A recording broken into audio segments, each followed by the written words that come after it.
54 AC के शुरुआत में ओल्ड टाउन के स्टारी सेप्ट में नए हाई सेप्टन एल्फिन को एक ह्यूज सेरेमनी में चुना गया था और यहाँ पे इस सेरेमनी के बाद में नए हाई सेप्टन एल्फिन ने किंग जहेरिस और किंग एलिसन को पहला आशीर्वाद दिया और फिर इस सेरेमनी के बाद में आगे कुछ दिन एलिसन और जहेरिस ओल्ड टाउन में ही रुके थे।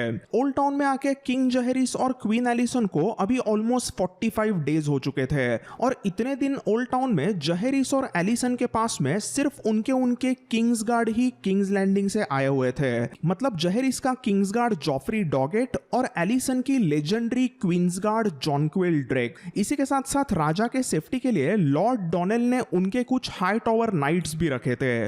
बट इवेंचुअली फाइनली एक महीने के बाद में ओल्ड टाउन में राजा रानी के कई सारे नौकर चाकर, बाकी के किंग्स गार्ड, यही कुछ 100 टारगेरियन मेन एट आर्म्स और एलिसन के कंपेनियंस ओल्ड टाउन में पहुंच जाते हैं और इसका रीजन था एलिसन और जहेरिस ने प्लान की हुई रॉयल प्रोग्रेस। सो इस समय एलिसन और जहेरिस वैसे ओल्ड टाउन में थे और यहां से ओल्ड टाउन से वो वापस किंग्स लैंडिंग जाने वाले थे। बट किंग्स लैंडिंग जाते जाते वो कुछ ड्रैगन पे बैठ के नहीं जाने का प्लान करते हैं। वो सोचते हैं कि हम अभी ओल्ड टाउन में है तो क्यों ना यहाँ पे नजदीक के कुछ हाउसेस में रॉयल प्रोग्रेस करते हुए घर पे जाए। सो ऐसा सोच के ही वो सबसे पहले हॉर्न हिल जाते हैं जहां पर वो हाउस टार्ली के लॉर्ड टार्ली से मुलाकात करते हैं। वहां पे यही कुछ 3 दिन रुकने के बाद में जहेरिस और एलिसन की रॉयल प्रोग्रेस हाउस कैरन से मिलने जाती है और इस हाउस कैरन का कैसल था legendary night song. Night song में यही कुछ 7 दिन रुकने के बाद में एलिसन और जहेरिस फाइनली पहुंच जाते हैं ब्लैक हेवन में, जहां पे लॉर्ड डोंडारियन उनकी बहुत अच्छे से स्वागत करते हैं। अभी मैंने बताया कि वैसे तो हॉर्नहिल और नाइट सॉन्ग में रॉयल प्रोग्रेस यही कुछ 4 से 5 दिनों के लिए रुकी हुई थी, बट एलिसन और जहेरिस की रॉयल प्रोग्रेस ब्लैक हेवन में ऑलमोस्ट 2 हफ्तों से ज्यादा के लिए रुक गई और इसका रीजन था लॉर्ड डोंडारियन का मस्त मोला हैंडसम बेटा साइमन डोंडारियन। सो ये साइमन माने heir to the Blackhaven था और ये जाउस्टिंग में एकदम ही ताबड़तोड़ नाइट था। बट इसकी पूरे वेस्टरोस में सबसे लेजेंडरी खासियत ये रही थी कि ये बंदा अपने सिंगिंग और अपने हार्प बजाने के लिए बहुत जाना जाता था। सो एलिसन और जहेरिस ब्लैक हेवन के कैसल को विजिट किए हैं, इसलिए लॉर्ड डोंडारियन ने उनके लिए बहुत बड़ी पार्टी रखी और इस पार्टी में बहुत मस्त जश्न का माहौल था। सब एक दूसरे से बातें कर रहे थे, मस्त नेटवर्किंग शुरू थी और सब जगह पे डांस शुरू था और मस्त हंसी मजाक सब जगह शुरू था।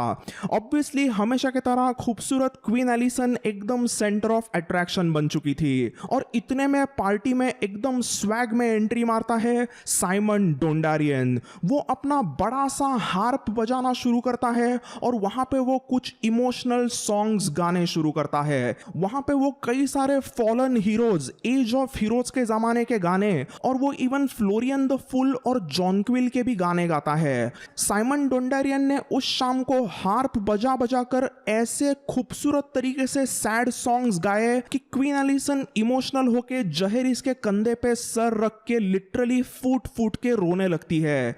अब वैसे तो लड़कियों के मामले में कहते हैं कि हंसी तो फंसी, बट इस साइमन डोंडारियन ने तो एलिसन को रुला रुला कर ही फंसा दिया। साइमन ने एलिसन के लिए इतने खूबसूरत इमोशनल सॉन्ग्स गाए थे कि क्वीन एलिसन वो गाने बस सुनते ही रह गई और इसी वजह से उन दोनों के बीच में बहुत ही गहरी दोस्ती भी हो गई। एलिसन साइमन को म्यूजिक और हार्प के रिलेटेड बहुत सारी क्वेश्चन पूछती और साइमन उसे कई सारे अच्छे से जवाब देता। एलिसन ने तो उसे यह भी कहा कि आप जो म्यूजिक लिखते हो, कैसे हार्प बजाया जाए, उसके बारे में कुछ नोट्स लिख के रखो और क्वीन एलिसन ने ऐसा कहा, इसीलिए साइमन डोंडारियन ने कुछ नोट्स वगैरह लिखना शुरू कर दिए और इन्हीं नोट्स को आगे किसी लेजेंडरी प्रिंस रेगार टारगेरियन ने पढ़ा था और ये रेगार भी एक लेजेंडरी हार्प बजाने वाला बंदा बना था और वेस्टरोस के इतिहास का one of the best singer भी बना। सो रेगार टारगेरियन का म्यूजिकल इन्फ्लुएंस जो रहा था वो था ये साइमन डोंडारियन। सो ऑलमोस्ट 20 दिनों तक जहेरिस और एलिसन साइमन डोंडारियन के ब्लैक हेवन के कैसल में ही रुके थे। बट उसके बाद में इतने में वहां पर उस कैसल में एक रेवन आता है और एलिसन और जहेरिस को एक बहुत ही सैड न्यूज पता चलती है। ब्लैक हेवन में आए हुए इस रेवन में न्यूज थी कि एलिसन और जहेरिस की मां राजमाता एलिसा स्टॉर्म्स एंड पर मौत से से जूझ रही है। राजमाता एलिसा को कुछ प्रेगनेंसी रिलेटेड प्रॉब्लम्स हुए थे और उसके लिए जहेरिस और एलिसन को जल्द से जल्द बुलाया गया था। सो इसीलिए वापस एलिसन और जहेरिस जॉफ्री डॉगेट और जॉनक्विल ड्रेक को लेके क्विकली अपने अपने ड्रैगन पर बैठ के स्टॉर्म्स एंड पहुंच जाते हैं। यहाँ पर स्टॉर्म्स एंड पे आते ही उन दोनों को पता चलता है कि उन दोनों की माँ एलिसा दर्द में अभी आखिरी सांसें ही ले रही है। दोनों भी स्टॉर्म्स एंड के मास्टर बेडरूम में जाते हैं तो तभी वहां पर बेडरूम के बाहर उनको मिलते हैं लॉर्ड रॉजर बराथियन, जो वाइन के नशे में एकदम टल्ली होके लिटरली नीचे पड़े हुए उनको मिलते हैं। लॉर्ड रॉजर को ऐसे एकदम टल्ली हालत में देख के जहेरिस उन पे चिल्लाता है, लॉर्ड रॉजर आप ऐसे बाहर क्यों हो, आप मेरे माँ के पास क्यों नहीं हो, वो वहां पे मौत से लड़ रही है और आप यहाँ पे ऐसे दारू पी के टल्ली होके पड़े हो, आपको शर्म नहीं आती। तभी नशे में धुंध लॉर्ड रॉजर कहता है, जहेरिस I mean your grace, I sense stranger is in that room. I can smell him. Stranger is in that room. वहीं पर वहां के स्टॉर्म्स एंड के मिस्टर कायरी भी मौजूद होते हैं। सो जहेरिस मिस्टर कायरी को देख के कहता है कि इस लॉर्ड रेजर को कुछ दवाई दे के सुला दो, ये नशे में कुछ भी बकवास कर रहे हैं। ऐसा जब किंग जहेरिस ऑर्डर देता है तब वहां पे मौजूद बराथियन सोल्जर्स लॉर्ड रॉजर को उठाते हैं और एक बेड पे सुला देते हैं। वो इतने टल्ली वहां पे थे। फिर इसके बाद में मिस्टर कायरी, क्वीन एलिसन और किंग जहेरिस एक रूम में जाते हैं जहां पर उन दोनों की मां राजमाता एलिसा मिल्क ऑफ पॉपी के नशे में थी, बट वहां पे वो बेड पे एकदम दर्द में एक तरीके से सोई हुई थी। वहां पे मिस्टर कायरी क्वीन एलिसन को देख के कहते हैं कि अभी सिचुएशन बहुत ही ट्रिकी है और इस सिचुएशन में या तो बच्चा जिंदा रहेगा या तो ये औरत जिंदा रहेगी। पहले से ही रोने वाली क्वीन एलिसन यहाँ पे जोर से चिल्लाती है, that woman is my mother and a queen. तो जबान संभाल के बात करो, वो बस कोई औरत नहीं है। क्वीन एलिसन के ऐसे डांट से तो मिस्टर कायरी भी डर जाते हैं, बट वहां पे जहेरिस एलिसन को संभालता है और शांत करता है। सो गाइज, एक तरीके से ये सिचुएशन वही सिचुएशन थी जो हमने हाउस ऑफ द ड्रैगन में एम्मा एरिन के साथ में देखा था। उस सीन में भी किंग विसेरिस के सामने सवाल आ गया था कि एम्मा को बचाया जाए या उनके बेटे को बचाया जाए। There is a chance that we can save the child. और एग्जैक्टली वही चीज यहाँ पे राजमाता एलिसा के साथ में भी होती है। अभी जब यहाँ पे मिस्टर कायरी पूछते हैं कि किसको बचाया जाए तो इसके जवाब में एलिसन और जहेरिस कुछ बोल नहीं सकते थे, क्योंकि बच्चा बचाया जाए या फिर माँ बचाया जाए, इन दोनों में से कौन बचाया जाए इसकी रिस्पॉन्सिबिलिटी, इसका कॉल था लॉर्ड रॉजर के साथ में। इसीलिए क्वीन एलिसन जहेरिस को कहती है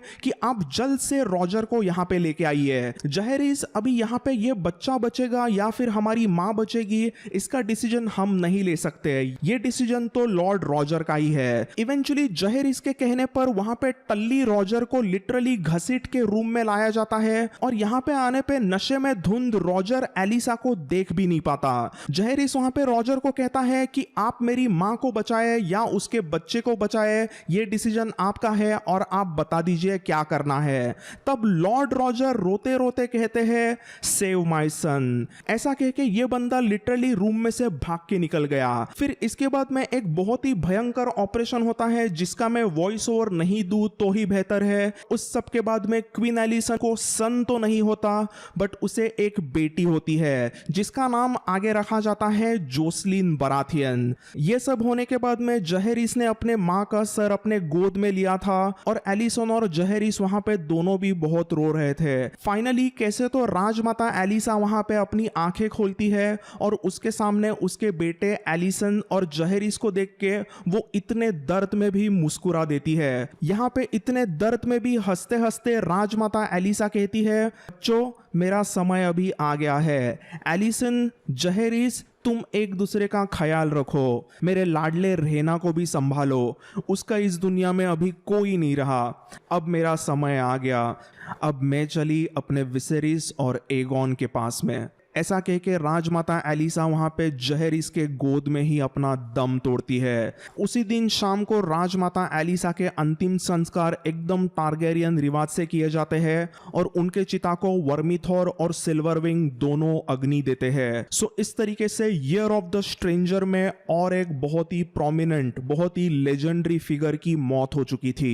राजमाता एलिसा अभी मर चुकी थी और वो दिन वैसे ही ढल जाता है। जहेरिस और एलिसन का प्लान होता है कि अगले ही दिन सुबह सुबह वो स्टॉर्म्स एंड से निकल जाएंगे, बट अगले दिन सुबह यही कुछ 5-6 बजे वर्मीथॉर और सिल्वरविंग जोर जोर से हवा में आग फेंकने लगते हैं और बहुत ही जोर जोर से चीखने लगते हैं। उनकी ये चीखे सुन के स्टॉर्म्स एंड पूरा हिल गया था और सब लोग वहां पे सुबह सुबह जग गए थे। वर्मीथॉर और सिल्वरविंग के ऐसे बर्ताव का रीजन था Dreamfyre was here. Princess Rhaena अपने खूबसूरत ड्रीम फायर ड्रैगन पर बैठ के ड्रैगन स्टोन से स्टॉर्म्स एंड पहुंच गई थी। उसे भी पता चल गया था कि उसकी प्यारी माँ एलिसा मर चुकी है। अभी रेना अपने माँ को मिल तो नहीं पाई और उसके वजह से वो काफी सैड भी थी। जैसे ही उसे जहेरिस और एलिसन मिलने आते हैं तो वो पहले जहेरिस के गालों पे किस करती है और अपने छोटे बहना एलिसन को टाइट हग करती है। वहां पर उसे पता चलता है कि रॉजर ने उसके मां को मरने दिया क्योंकि उसे अपने संतान को बचाना था। तो ये सुन के रेना को बहुत गुस्सा आता है और वो सीधा रॉजर से मिलने के लिए स्टॉर्म्स एंड के दरबार में जाती है। स्टॉर्म्स एंड के दरबार में वैसे तो कोई ज्यादा लोग नहीं थे, बट स्टॉर्म्स एंड के गद्दी पर रॉजर बैठा था और वो अपने 3 भाइयों के साथ में कुछ बातचीत कर रहा था। उस दरबार में रेना चीखते चिल्लाते हुए घुस जाती है और सीधा लॉर्ड रॉजर के तरफ चल के जाके चिल्लाती है, तुम्हारे वजह से मेरी मां मर गई। मेरे मां के वजह से तुम्हें पहले ही एक बेटा मिला था। तुम्हें मेरे मां ने पहले ही बोरमुंड जैसा एक बहुत ही हेल्दी और एक बहुत ही अच्छा future Lord of the storms and दिया था, बट फिर भी तुम्हें और बच्चे चाहिए। क्यों तुम्हें और बच्चे चाहिए? सेव माय वाइफ, बस इतना तुम कह नहीं सकते थे? तुम मर्दों को बस बच्चे चाहिए। थोड़ा मेरे मां के बारे में भी सोचते तो आज बच जाती, बट नहीं, तुम्हें वैसा नहीं करना था। You stupid Lord Roger Baratheon. ऐसा कहने के बाद में रेना रॉजर के तरफ गुस्से में चली जाती है और रॉजर की दाढ़ी पकड़ के वो नीचे खींचती है और उस पे वापस चीखती है, hear me lord Roger, don't marry again. मेरे मां ने तुम्हें जो 2 बच्चे दिए हैं, बोरमुंड और जोसलिन, उन दोनों का तुम अच्छे से ख्याल रखना, बट वापस कभी भी शादी मत करना।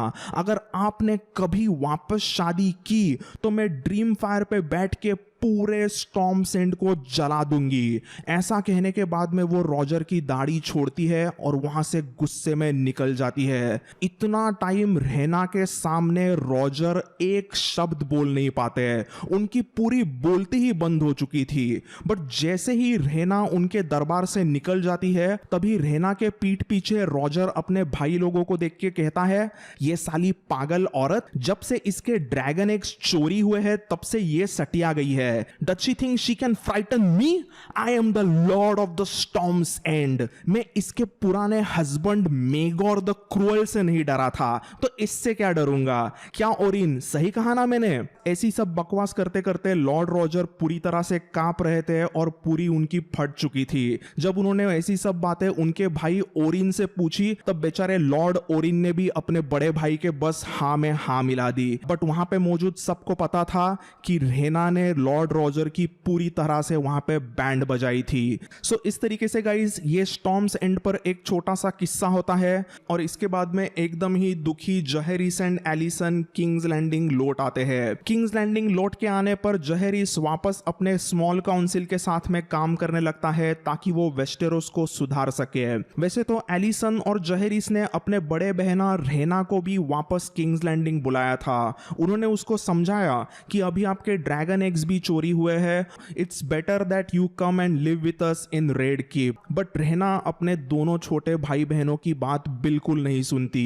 रहना का बिहेवियर अभी बद से बदतर होने लग गया था और वो अभी अलग ही लेवल पर गुस्सेल और पागल औरत होने लग गई थी। वो अपने छोटे भाई बहनों की ये ऑफर ठुकरा देती है और ड्रीम फायर पे बैठ के ड्रैगन स्टोन लौट जाती है। और ये डिसीजन रहना के जिंदगी का सबसे बुरा डिसीजन रहा, क्योंकि ड्रैगन स्टोन पर जाने पे उसके साथ जो होने वाला है वो मैं इस चैप्टर में तो नहीं बताऊंगा, वो हम जानेंगे अगले चैप्टर में। Until then